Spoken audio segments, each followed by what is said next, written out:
1775, the American Revolutionary War began as the American colonies sought to detach from England and its oppressive monarchy.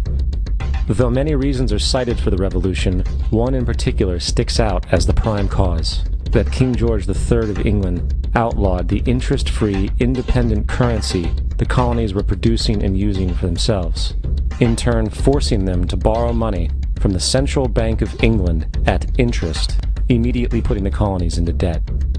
And as Benjamin Franklin later wrote, the refusal of King George III to allow the colonies to operate an honest money system which freed the ordinary man from the clutches of the money manipulators was probably the prime cause of the revolution. In 1783, America won its independence from England. However, its battle against the central bank concept and the corrupt, greed-filled men associated with it had just begun. So what is a central bank? A central bank is an institution that produces the currency of an entire nation. Based on historical precedent, two specific powers are inherent in central banking practice: the control of interest rates and the control of the money supply, or inflation. The central bank does not simply supply a government's economy with money, it loans it to them at interest. Then, through the use of increasing and decreasing the supply of money, the central bank regulates the value of the currency being issued. It is critical to understand that the entire structure of this system can only produce one thing in the long run: debt. It doesn't take a lot of ingenuity to figure this scam out. For every single dollar produced by the central bank is loaned at interest. That means every single dollar produced is actually the dollar plus a certain percent of debt based on that dollar. And since the central bank has the monopoly over the production of the currency for the entire country, and they loan each dollar out with immediate debt attached to it, where does the money to pay for the debt come from? It can only come from the central bank again, which means the central bank has to perpetually increase its money supply to temporarily cover the outstanding debt created, which in turn, since that new money is loaned out at interest as well, creates even more debt. The end result of this system without fail is slavery, for it is impossible for the government and thus the public to ever come out of the self-generating debt. The founding fathers of this country were well aware of this.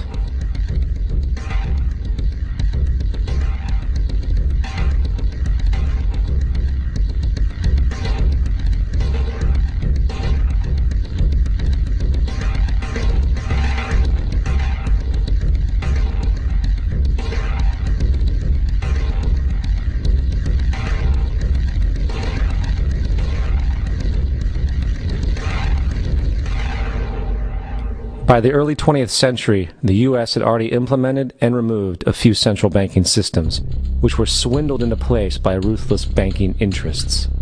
At this time, the dominant families in the banking and business world were the Rockefellers, the Morgans, the Warburgs, the Rothschilds.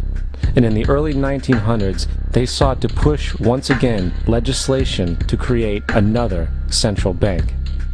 However, they knew the government and public were very weary of such an institution, so they needed to create an incident to affect public opinion. So, J.P. Morgan, publicly considered a financial luminary at the time, exploited his mass influence by publishing rumors that a prominent bank in New York was insolvent or bankrupt. Morgan knew this would cause mass hysteria, which would affect other banks as well. And it did. The public, in fear of losing their deposits, immediately began mass withdrawals. Consequently, the banks were forced to call in their loans, causing the recipients to sell their property, and thus a spiral of bankruptcies, repossessions, and turmoil emerged. Putting the pieces together a few years later, Frederick Allen of Life magazine wrote, "The Morgan interests took advantage to precipitate the panic, guiding it shrewdly as it progressed."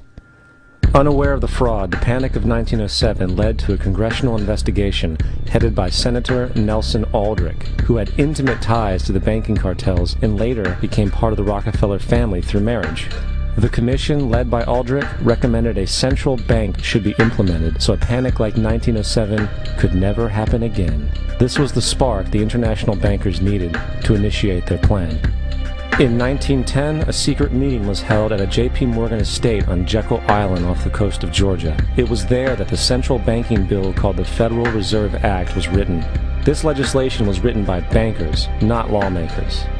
This meeting was so secretive, so concealed from government and public knowledge that the 10 or so figures who attended disguised their names when en route to the island.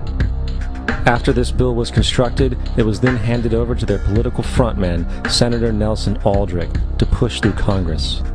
And in 1913, with heavy political sponsorship by the bankers, Woodrow Wilson became president, having already agreed to sign the Federal Reserve Act in exchange for campaign support. And 2 days before Christmas, when most of Congress was at home with their families, the Federal Reserve Act was voted in, and Wilson in turn made it law. Later, Woodrow Wilson wrote, in regret,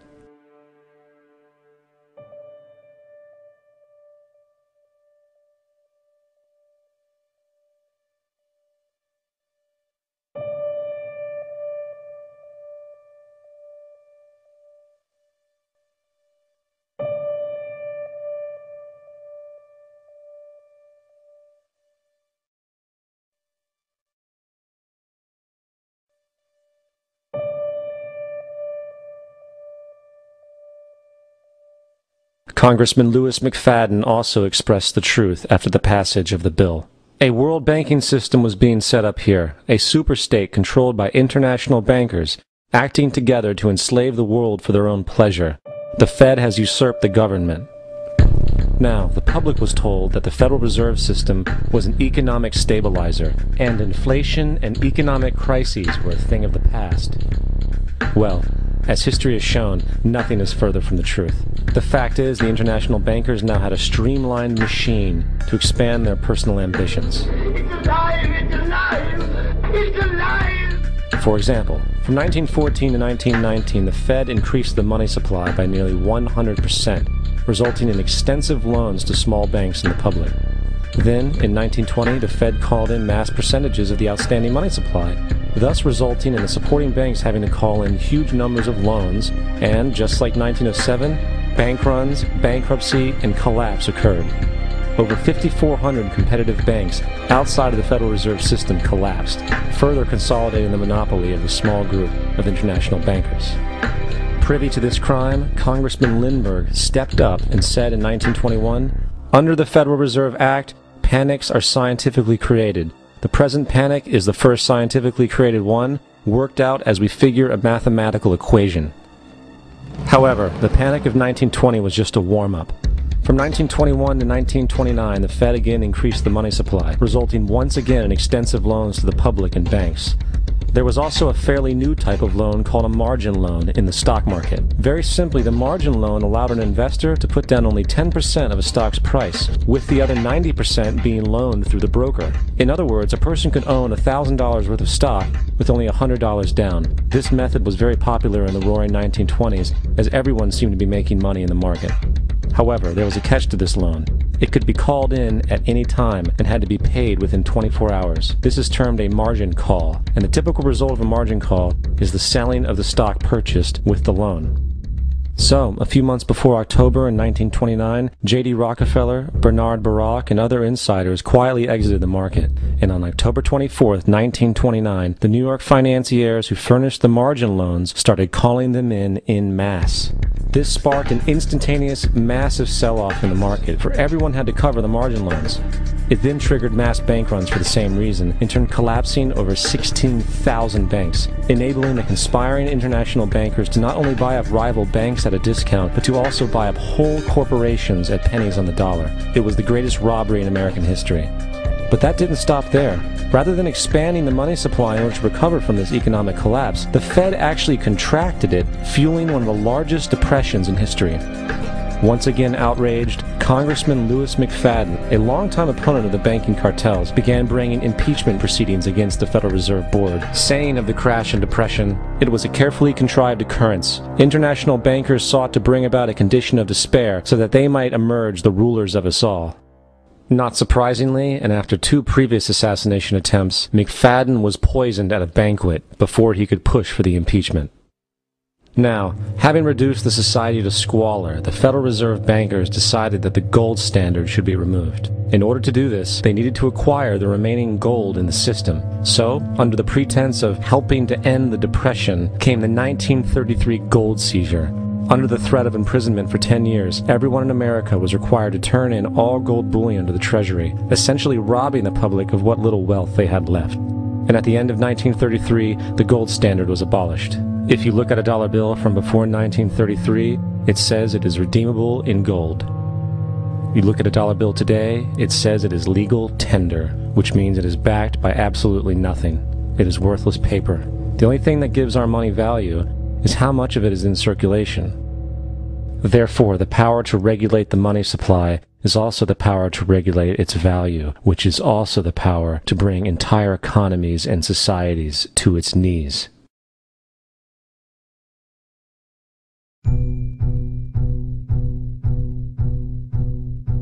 It's important to clearly understand, the Federal Reserve is a private corporation. It is about as Federal as Federal Express. It makes its own policies and is under virtually no regulation by the U.S. government. It is a private bank that loans all the currency at interest to the government, completely consistent with the fraudulent central banking model that the country sought to escape from when it declared independence in the American Revolutionary War. Now, going back to 1913, the Federal Reserve Act was not the only unconstitutional bill pushed through Congress. They also pushed the federal income tax. It's worthwhile to point out that the American public's ignorance towards the federal income tax is a testament to how dumbed down and oblivious the American population really is.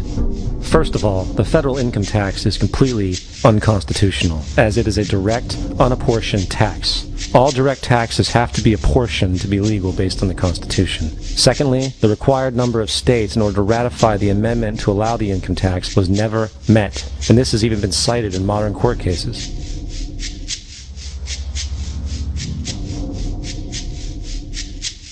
Third, at the present day, roughly 25% of the average worker's income is taken via this tax.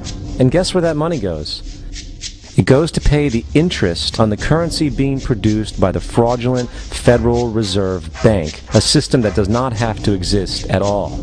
The money you make working almost 3 months out of the year goes almost literally into the pockets of the international bankers who own the private Federal Reserve Bank. And fourth, even with the fraudulent government claim as to the legality of the income tax, there is literally no statute, no law in existence that requires you to pay this tax, period. I really expected that, of course, there's a law that you can point to in the law book, the code, that requires you to file a tax return. Of course there is.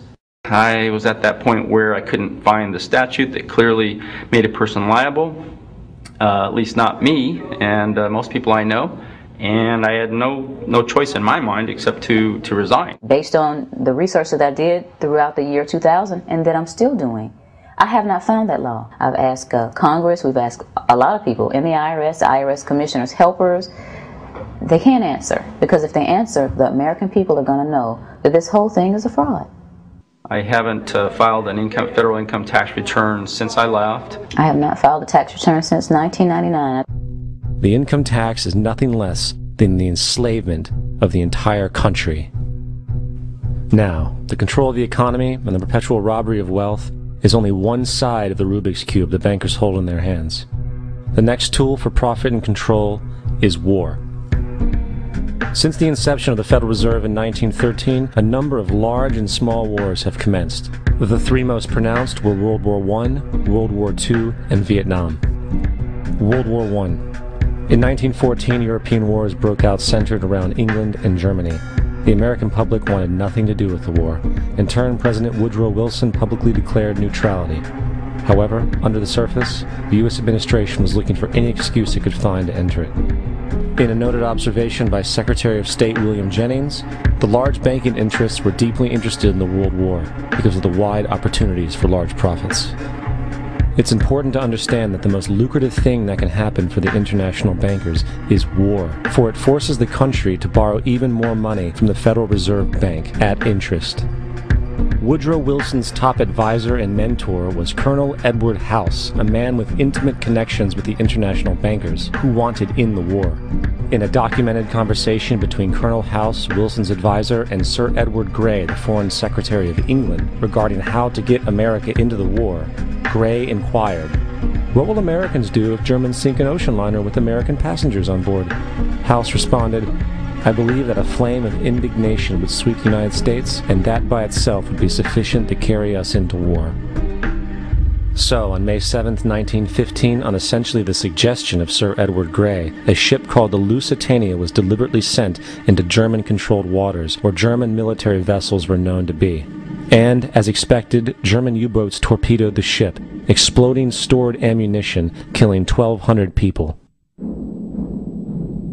To further understand the deliberate nature of this setup, the German embassy actually put advertisements in the New York Times telling people that if they boarded the Lusitania, they did so at their own risk, as such a ship sailing from America to England through the war zone would be liable to destruction. In turn, and as anticipated, the sinking of the Lusitania caused a wave of anger among the American population, and America entered the war a short time after.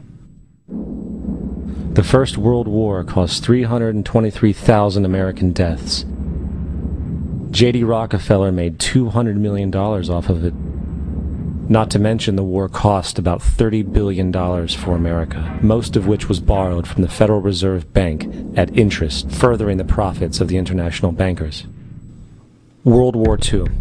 On December 7, 1941, Japan attacked the American fleet at Pearl Harbor, triggering our entry into that war.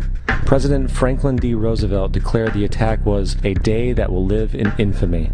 A day of infamy indeed, but not because of the alleged surprise attack on Pearl Harbor. After 60 years of surfacing information, it is clear that not only was the attack on Pearl Harbor known weeks in advance, it was outright wanted and provoked. Roosevelt, whose family had been New York bankers since the 18th century, whose uncle Frederick was on the original Federal Reserve Board, was very sympathetic to the interests of the international bankers, and the interest was to enter the war, as we've seen, nothing is more profitable for international bankers than war. In a journal entry by Roosevelt's Secretary of War Henry Stimson, dated November 25, 1941, he documented a conversation he had with Roosevelt. The question was, how should we maneuver them into firing the first shot? It was desirable to make sure the Japanese be the ones to do this, so that there should remain no doubt as to who were the aggressors.